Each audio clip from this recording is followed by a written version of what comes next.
Hi, welcome to Bookie. To unlock more world-class bestseller, please download our app. Just search for BOOKEY at Apple Store or Google Play. You will get 7 days free trial with more features. Today we'll unlock Alan Carr's The Easy Way to Stop Smoking. Reports from the World Health Organization show that smoking harms the human body in many different ways. Smoke generated by burning tobacco contains more than 1,000 harmful substances, including at least 250 carcinogens and other toxic substances. Smoking severely damages the respiratory system, cardiovascular system, nervous system, digestive system, and reproductive system. Millions of people die because of smoking every year around the world. Moreover, the damage from secondhand smoke is no less than active smoking. It is especially harmful to children and teenagers. It can cause asthma in children and sudden infant death syndrome, and it can also worsen tracheitis and pneumonia. As smoking is so harmful, smokers who care about their health will start to make an effort to quit. However, quitting smoking seems to be one of the hardest things in the world. Whether you smoke or not, you must know someone who does, be it in your family, or among your circle of friends and coworkers. Many of them must have tried to quit, but they just can't manage to come through. They may have even tried several times but still fail to give up smoking. Smokers understand that smoking damages their bodies. They cough constantly, their skin condition gets worse, their blood pressure gets higher, they develop lung diseases and even die of lung cancer. But still, many comfort themselves with the following thoughts: aren't there many who smoke but still live a long life? I'm not that unlucky. I know smoking is not good, but aren't car emissions more harmful? They damage my lungs even more seriously than smoking.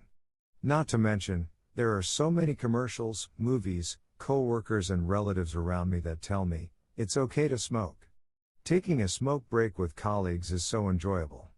It makes you more attractive, more manly. How come you don't smoke?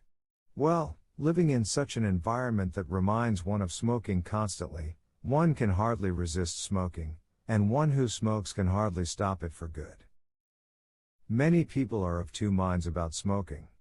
They feel guilty when they smoke, knowing it's not right, but when they are not smoking, they find it unbearable and too hard to resist the temptation. So, what makes stopping smoking so hard exactly? How can one give up smoking for good? Alan Carr, the author of this book, had smoked for 33 years. He once smoked 100 cigarettes in a day, and he had claimed that he would rather die if he couldn't smoke. After dozens of attempts to stop, he finally found an easy way to stop smoking. He tells us that the main reason why it is difficult to stop is because smokers have fears deep inside their hearts. Only by overcoming these fears can one quit. Next, let's find out the easy, fast, and effective way to quit smoking in 3 parts. Part 1, why do we smoke? Part 2, why do conventional methods of stopping always fail? Part 3, how to easily quit? Why is it so hard to stop smoking? Before we figure this problem out, we must know first why people smoke. Many people say that they smoke because others do, or they believe smoking can make them appear more manly and more attractive. Some also say that smoking is relaxing, that it helps them focus, and that it can also inspire them, right? Many artists are accompanied by a cigarette when they are making their artistic creations. Carr points out that, in fact, smoking is absolutely useless. Yes, it does no good at all. All these reasons mentioned earlier are simply illusions. They are all misperceptions brought to you by your surroundings. We could also call it brainwashing. Why? Now try to recall why you first started to smoke. People are shaped by their surroundings. The influence of one's surroundings is ever present, and the society glorifies scenes with tobacco intentionally or not. For example, in prime-time shows, you can often see the protagonists holding a cigarette. During a moment of high tension when a police officer is interrogating a suspect, both of them need to smoke a cigarette to calm down. As we watch scenes like this on TV, our subconscious gets the hidden message: smoking relaxes people, and it makes me more attractive. Besides, we see discreet cigarette advertising in all kinds of sports and other events. Our conscious mind may ignore those cigarette ads, but our subconscious can't escape their influence. Even the packaging of cigarettes is getting more attractive, luring us into appreciating it. Gold-plated lighters have now become a status symbol. Also, in personal interactions, you are always influenced by tobacco. We tend to believe that only those with a weak mind get addicted to smoking, but that's not true. In fact, weak-minded people usually can't stand the cough, dizziness, and nausea brought by the first cigarette, so they give up immediately after 1 or 2 puffs of cigarettes. Instead, it's more often the strong-minded people with high social status that smoke. So, very often, we follow their examples to smoke because we admire them. Sometimes when we see someone who coughs as he takes his first puff of a cigarette, we may even make fun of him. In all these situations, our subconscious reminds us, it's good to smoke. It's something classy, something noble. You see, your surroundings cheat you on the matter of smoking to the extent that you start to cheat yourself. Here you might want to tell yourself, well, I admit that I started smoking under the influence of my surroundings, but I do feel smoking can help me relieve stress and negative emotions. It indeed makes me feel relaxed. But is that true?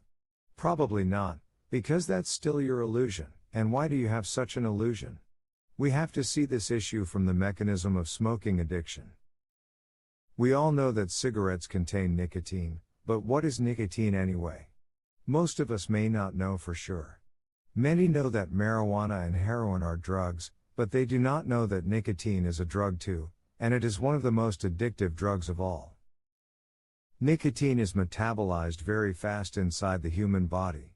Half an hour after smoking, the amount of nicotine in the blood will drop by 50%, and another half hour later, it will drop to 25%. As soon as one stops smoking, the amount of nicotine in the blood decreases fast, and one starts to feel bored, flustered, empty, and restless. This is the so-called withdrawal pangs. To relieve the withdrawal pangs, a smoker can do nothing but light another cigarette. Within just 7 seconds after lighting the cigarette, those feelings disappear. That's the fundamental reason why you have the illusion mentioned earlier. For example, many people light a cigarette spontaneously when they run into problems and feel stressed, and they think that much of their stress is gone as soon as they start smoking. But the reality is like what we've just explained, withdrawal pangs already happen before you have stress, even if you don't realize it. And because of withdrawal pangs, smokers actually feel more stress than non-smokers.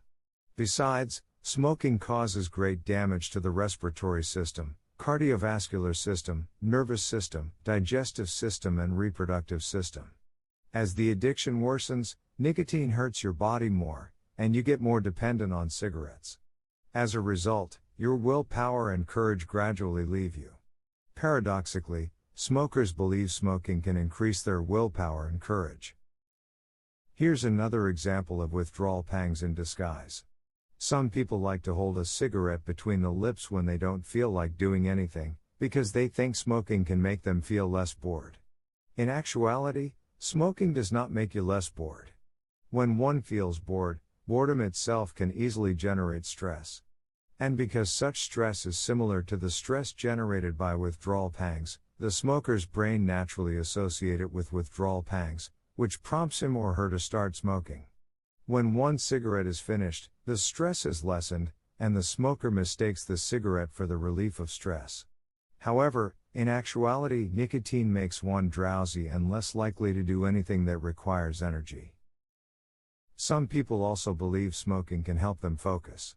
As many artists smoke when they create their artistic works, people naturally associate smoking with concentration and creativity. But the truth is that they happen to have withdrawal pangs when they are producing their creative works.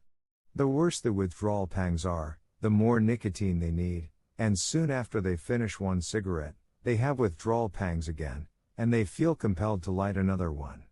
But in actuality, toxins in cigarette reduce the oxygen carrying capacity of the blood, resulting in insufficient oxygen supply to the brain, which makes people less able to concentrate. Non-smokers don't need smoking to focus, because they naturally have a high level of concentration. We've just learned nicotine is a drug, and we don't need drugs in our body. Humans are one of the most complex organisms on Earth. After thousands of years of natural selection, the human body has evolved to be able to effectively distinguish toxins from foods. The very first time one smokes, one often coughs violently, with nausea and dizziness. That's our body telling us nicotine is toxic. It's warning us to stop. Take a step back. If natural selection wanted our body to enjoy smoking, we would have had corresponding physiological functions to protect us from the toxins in cigarettes. But obviously the reality is not like that. The human body's first reaction to smoking and withdrawal pangs speak for themselves. So, accept the truth. Smoking is entirely useless. This is not to say that smoking has more negative effects than positive effects, but rather, as every smoker actually knows it deep inside, smoking has no positive effects at all. It can't make you more attractive or more manly, it can't relax you, it can't relieve your stress, it can't get rid of your boredom, and it can't improve your concentration. As a matter of fact, most smokers know very well that smoking is bad for their health, but they often just pretend not to see anti-smoking campaigns. They do that because, on the one hand, they refuse to face the inconvenient truth that smoking causes serious damage to their bodies. On the other hand, they just want to take their chances. Smoking is one of the major causes of many diseases, including heart disease, arteriosclerosis, emphysema, angina, and asthma. Moreover, it causes damage to the immune system. Some smokers say that they are not concerned with their health because they don't cough. But in fact, coughing is a mechanism that has been incorporated into our body through evolution to protect itself, and when we inhale harmful substances, coughing can help remove foreign bodies from our lungs. So, if you cough less or not at all when you smoke, it means that your lungs can't function normally to remove tar and other toxins inside, and those substances can ultimately cause serious diseases like cancer. Smoking is 100% harmful to the body, but the chance-taking smokers just smoke one cigarette after another, mistakenly believing they are lucky enough to be safe. You see, smokers are just too lenient with themselves when it comes to smoking. Let's repeat it again, accept the truth. We must eliminate these illusions and fantasies.